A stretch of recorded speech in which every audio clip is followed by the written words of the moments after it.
vérité et la vie. Jésus est la réponse au monde d'aujourd'hui. Il est le chemin, la vérité et la vie.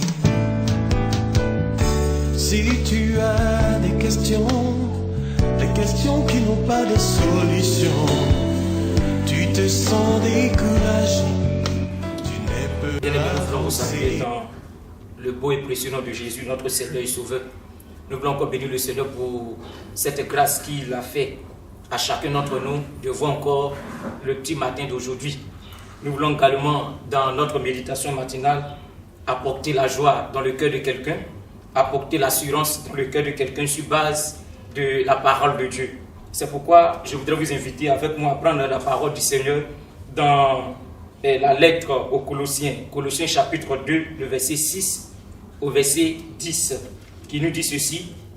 Ainsi donc, comme vous avez reçu Jésus-Christ, marchez en lui, étant enraciné et fondé en lui, et affermi par la foi, d'après les instructions qui vous ont été données, et abondez en action de grâce.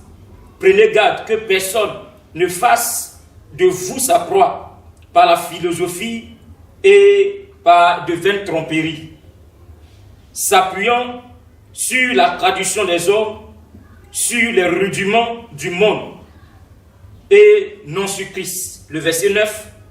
Car en lui habite corporellement toute la plénitude de la divinité. Question de Jésus. Vous avez tout pleinement en lui, qui est le chef de toute domination et de toute autorité. Chers frères et sœurs, sur ces quelques lignes, la pensée sur laquelle nous voulons intervenir encore ce matin dans notre méditation matinale est la suivante. Nous avons tout pleinement en Jésus-Christ. Chers frères et sœurs, il est important de comprendre cette vérité, cette orientation.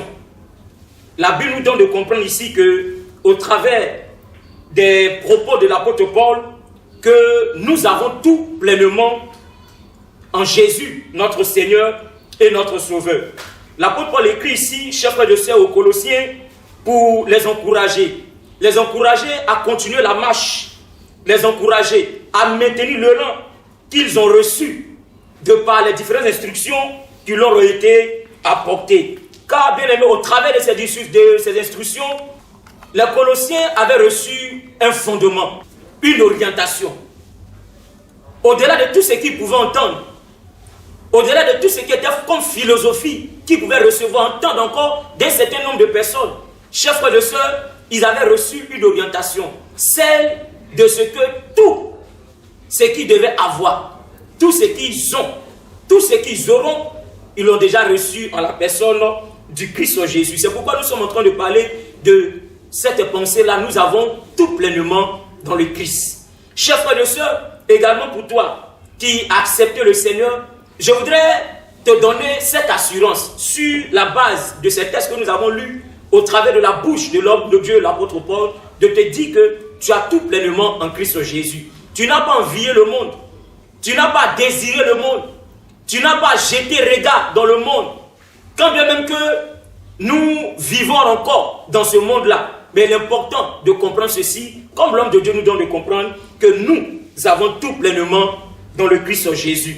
Lorsque nous lisons Éphésiens, le chapitre 1, le verset 3, le même apôtre Paul va écrire ceci aux Éphésiens en leur disant « Béni soit Dieu, le Père de notre Seigneur Jésus-Christ, qui nous a bénis de toutes sortes de bénédictions spirituelles dans le lieu céleste en Christ Jésus. » Notre bénédiction se trouve en la personne du Christ Jésus. Notre élévation se trouve en la personne du Christ Jésus. Notre assurance se trouve en la personne de Christ Jésus. C'est pourquoi nous sommes en train de dire, nous avons tout reçu pleinement en la personne du Christ Jésus. Alors, chers frères et sœurs, si toi et moi, qui ce matin sommes au contact avec les Saintes Écritures, nous avons tout reçu en la personne du Christ Jésus, il est important de comprendre ceci que, en même temps que nous avons tout reçu dans le Christ Jésus, nous sommes également amenés à appliquer notre cœur à un certain nombre d'attitudes.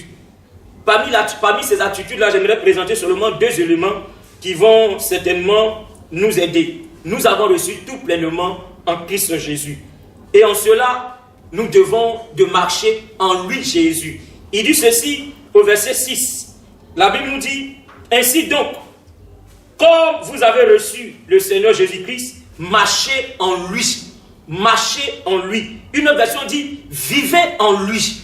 Chers frères et sœurs, nous avons tout reçu dans le Christ Jésus. Nous devons vivre en lui. Nous devons marcher en lui, en suivant les instructions et les recommandations dont les Saintes Écritures nous donnent de comprendre. La deuxième orientation, si nous avons tout reçu pleinement en Christ Jésus, nous également, nous devons garder les différentes instructions que nous recevons de par la méditation de la parole de Dieu. Le verset 7 au verset 8, la Bible nous dit ceci, étant enraciné et fondé en lui, en qui? En la personne de Jésus, et affermi par la foi, d'après les instructions qui vous ont été données, et abondé en action de grâce. Prenez garde que personne ne fasse de vous sa proie par la philosophie, par une vaine tromperie, s'appuyant sur la tradition des hommes, sur les rudiments du monde et non sur Christ. Chers frères et sœurs, nous avons tout reçu pleinement dans le Christ Jésus. Alors, nous devons également de vivre dans le Christ Jésus et garder les instructions qui sont mentionnées dans les Saintes Écritures. Que Dieu te bénisse. Et l'important de réaliser que nous avons tout reçu pleinement en Christ Jésus. Je voudrais prier le Seigneur avec toi ce matin. Nous allons ensemble élever la voix et tu vas demander au Seigneur que le Seigneur puisse t'aider à vivre en lui. Le premier sujet. Et le deuxième sujet, tu vas demander au Seigneur qu'il puisse t'aider à garder ces saintes instructions qui sont là. La sainte doctrine, la parole de Dieu. Prions le Seigneur. Seigneur, nous voulons te rendre toute la gloire, notre Seigneur et notre Dieu. Ce matin, nous voulons encore que tu puisses nous aider à, Seigneur notre Dieu, vivre en toi. Vivre en toi dans la pensée de la sanctification.